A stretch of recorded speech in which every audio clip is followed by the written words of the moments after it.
Hey everybody, welcome to the weekly look ahead via the Vedic Astrology lens for May 24th through the 30th. I've been sitting out here getting ready and there was nice clouds and everything, and now the sun's out, so don't mind if I squint a little bit. Anyway, welcome back to our weekly look. This week is similar to last week in that not very many planets are moving signs except for the moon. That's really the major change this week, is the moon moving ahead, waxing the end of the week. We're going to see a full moon in the sign of Scorpio. And this is also the last, the big final week of Jupiter being in Gemini. The other feature I see for this week is the moon moving out of the bind. If you look at the chart, we have Rahu Ketu axis, and then you can see that all of the planets are northeast of that axis in the chart. And the moon is the only one that's kind of escaping that circuit. This is going to break up eventually. Eventually, when Venus moves into Leo, this whole thing will break apart. And I've been talking about it a lot. And I had somebody ask me a really awesome question in the comments. When was the last time this happened with this exact setup with Rahu in Aquarius and Ketu in Leo? What an awesome question. So I went back in time and I looked. There was a partial, very short one in 1915. And then there was a couple of real pulses like we're having now in the spring of 1859. So it is pretty rare. It's rare, especially if we're saying Rahu in Aquarius and Ketu in Leo. That was another question, is how often does this happen in general? So it's rare, but not super rare. But when we're saying when did it happen with Rahu in Aquarius and Ketu in Leo, it has been a while, 1859. So thank you for that question. That was amazing. I had fun answering that. So this week, Sunday, the first day of the week, you can see that the moon is at 21 degrees Leo and Ketu's at 10 degrees. So technically the moon has moved past Ketu. That's considered a partial Kala Amrita Yoga when there is a planet accompanying the nodes in any format. And the idea is that planet or planets who are adjoining the nodes can be the one to break or foil the yoga, or that combination. So as of Sunday, the moon is doing that job, and then by Monday, the moon will be completely out of that bind and moving through Virgo, Libra, and Scorpio this week. And that full moon I mentioned at the end of the week is in Scorpio. Technically, the full moon is next week. Here's where we run into the Western calendar date and the Vedic concept of what is a day. Sunrise to sunrise is a day as far as the Vedic viewpoint, but the Western calendar viewpoint, we change our date at midnight. So there's a little bit of a gray zone. That the full moon in Scorpio, which is about 16 degrees Scorpio, and it's going to be at a different time of day wherever you are. You can look that up, just Google for it. I'm here in Colorado. The moon will be exactly full 2:45 a.m. Saturday night into Sunday morning. So technically the date is the 31st of May. So look out for the full moon coming this week. So again, that's what we've got this week. We've got the moon breaking the Kala Amrita Yoga. We've got the full moon at the end of the week. And otherwise, planets aren't really shifting signs. We've got Saturn in Pisces reminding us that things are still finishing up and foundations are important. And we've got Mars and Aries reminding us that we have plans and strategies and we need to direct our power in the proper way. The Sun and Mercury in Taurus are inviting us to find enjoyment in each other and in good food and in beautiful nature. Venus and Jupiter, that combination in Gemini, I love that one. That's the two really kind of good guy planets conjoined. They're both considered important teachers, and Gemini is a very educational or learning hungry sign. So this combination of Jupiter and Venus in Gemini has been I think enthusiastic, informative, and guiding as far as what should I learn, where should I go, what teacher should I find, what things should I put on my program. It's been nice for that. So this will be the last week of that because Jupiter is moving to Cancer on June 1st. That's the other big exciting thing. So next week we'll have more planets shifting and a waning moon. And we'll talk about that next week. The other thing I wanted to mention is that in the description of these YouTube videos, I write a few paragraphs, and it's really a good summary. It's actually, I write that before I do this. So if you're looking for notes about the video, just copy and paste what I've written there. It has the daily keywords as well. So yeah, that's the overall look. I put on the thumbnail momentum with perspective. I feel like things are moving. And the perspective part comes from the moon escaping that Kala Amrita Yoga and giving us another viewpoint. The other thing I want to say is you're going to see that these squares are empty that the moon will be traveling through this week. So I love that. We all love that. It's like having your mind to be clear and being able to think and see things clearly without interference. When we're trying to pick good days to do something via Vedic astrology, we look for that. We look for the moon alone. Not always possible. But that's a good feature of trying to find a good time to do things. So we have that this week. This whole week, pretty much, is the moon alone. Now, on the other hand, it's a lonely moon. When there's no support, where there's no other planets talking to us, there's good and bad in the lonely moon. But there are a lot of intense aspects that the moon gets to walk through this week from other planets looking into those signs where the moon's traveling. So I'll point that out as we go through our day-by-day look. This that we're seeing here is the Sunday, May 24th. The sun's really bright. Sunday, May 24th, and my sun right here right now is so bright, so sorry about the squints. The moon is in Purva Falguni, which is entirely within the sign of Leo on Sunday, and that will be the day that the moon breaks that Kala Amrita Yoga. And as far as keywords go, my thinking for Sunday is enjoy the challenge. Purva Falguni is very enjoyable. Enjoy the challenge.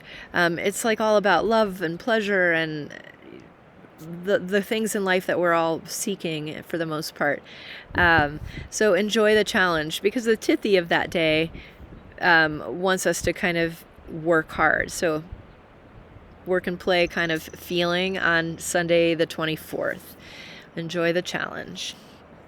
I'm going to just move us right to Monday the 25th. Moon, as you can see, has gone over into Virgo. This completely breaks that Kala Amrita thing. And this is a moon, what are we're looking at? This is a Uttara Falguni, the nakshatra, with the waxing moon. So my words for today are sacred contracts. There's a lot of feeling of relationship that comes in with Uttara Falguni. The other big thing I see is Saturn. sitting over there lurking in Pisces. He's directly aspecting Virgo. And so that means Saturn is aspecting the moon, but it also means the moon is aspecting Saturn. And so I find that to be an interesting setup in any given month when the moon opposes Saturn. The moon is our vulnerable, feeling, mental nature. And Saturn is the very worldly, practical, responsible, duty-bound reminder of a planet. So when we see a Saturn-Moon conjunction or any kind of combination, that feeling of something hard with something soft comes up to me. It's kind of an extension of the Sunday energy with Enjoy the Challenge, but the Moon and Saturn opposition, it's a good day to go deep emotionally, honestly. And with my keywords being sacred contracts, think about relationships and your part in them and your responsibility with them. What is yours and what is the other person's? Are you living up to what you said you would do? Are they? It's a good day to think about those things and to take a hard look at what's actually happening in your relationships and transactions and contracts in a very deep way. Tuesday, the 26th of May, the words for today are skillful refinement. Skillful refinement. So that brings up to me work and practice and doing it again and doing it again. This is the moon is actually in Hasta Nakshatra on this day. Hasta is very skillful with the hands, and it's like a good combination of the two mental planets, which are Moon and Mercury. So reconciling feelings with data. Good work to do for Tuesday.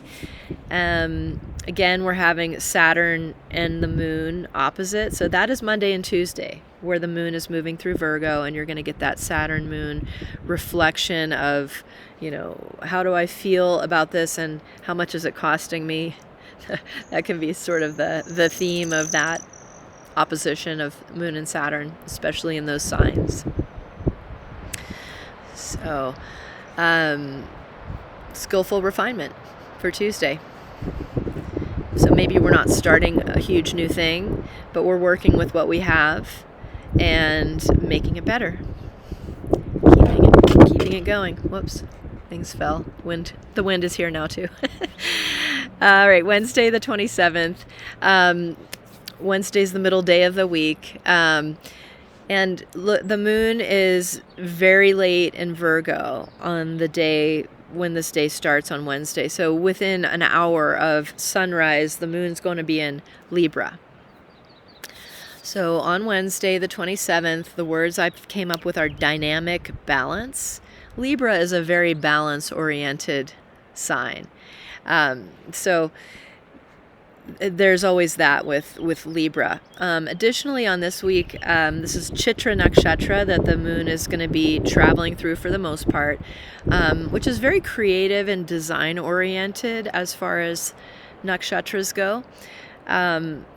So there's that.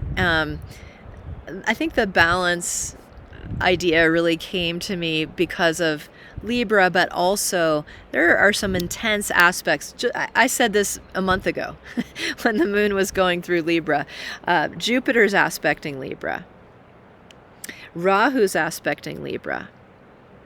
And actually right now it's switched out, but Mars is also aspecting Libra. So with those three kind of intense energies coming into Libra and a lot of windy, unbalanced motion, dynamic balance is your task of the day for Wednesday. So, all right, let's go to Thursday. This is May 28th. We're going with focused patience on this day. This is the one day of this week that I'm saying, like, maybe don't start something today. With all of the intense aspects coming in at the moon, and this is Swati Nakshatra. And that's the one with the blade of grass as the symbol. It's kind of the feeling of Swati to me is like we're a little blade of grass in the big windy world, and so we have to have our deep roots to be able to maintain our plan. So focused patience for Thursday. This might not be the day to like go out and start everything new. I don't normally say that, but I guess I really, I'm really feeling it this week. That's why I'm saying it. So maybe just hold it until Friday. All right, so Friday's the 29th. The moon is still in Libra. It will move from Libra to Scorpio on Friday. And so Friday, Saturday, we're getting that Scorpio energy coming in. This is Vishaka Nakshatra, the one that spans between Libra and Scorpio. So the moon is going to be having that energy. Vishaka to me feels like going through something, entering a gateway or initiating something. So the words for today, for Friday, are strategic breakthrough. Strategic breakthrough. So the feeling of focused patience for Thursday and strategic breakthrough for Friday really are coming with that Libra energy, which can be super dynamic and movable, and then having a Rahu aspect, Jupiter aspect, and Mars aspect. If we all might individually and collectively feel like we're being pushed on Thursday into Friday. So that's why it's kind of focused patience on Thursday, maybe not big moves. And then on Friday, as the moon moves from Libra into Scorpio, break through the thing. But do it with precision. Do it with plans. Do it with strategy. Just don't. So it's going to take discipline. It's going to take discipline because there might be a lot of factors that come at you on Friday where you feel like I gotta go. So just be patient, be focused, don't make a mistake, listen, and do your best always. All right, Saturday, final day of the current week, May 30th. Which is, you can see the moon's in the early degrees of Scorpio at the beginning of Saturday. Early degrees of Scorpio, 3 degrees, is the debilitation of the moon. When a planet is in the sign of debility, Scorpio is the sign, 3 degrees is the degree. That's the exact debility of the moon. On an emotional level, it can feel just like you're drained, which is odd because that's more of a new moon feeling than a full moon feeling. So every May we have this. The moon goes through debility but also gets full. So it's an interesting combination, and that always happens in May-ish each year. So emotional resolution is my keyword for Saturday. As the moon becomes full, it sort of feels like a reset in a way. We've got the complete perspective from the outside, looking at all of these other planets. 2 planets are aspecting the moon while it's in Scorpio. The sun, obviously, there's that opposition where the sun and moon are looking at each other, but Mars is really it. From Aries, Mars aspects Cancer and Libra and Scorpio. And Mars's degree is 14 degrees some this week, and particularly this day. This is the very beginning of the day on Saturday. So you can see the moon at 5 degrees 24. As it gets full through the rest of the day, that full moon moment happens, let's just say around 15 degrees Scorpio. Sun will be at 15 degrees Taurus. It's really 16 degrees, I think. And then the moon at 16 degrees Scorpio, and Mars at 14 degrees. That's a pretty tight aspect. That's all I'm saying. So moon being in Scorpio is in Mars's territory. the water sign of Mars, and then Mars from his fire sign position will be aspecting that moon. So emotional resolution sounds like a good idea. The moon is vulnerable and emotional. Mars is strategic and precise. So, and we've got a strong full moon coming up. So, as we lead up to that during this week, keep your momentum up, keep your perspective.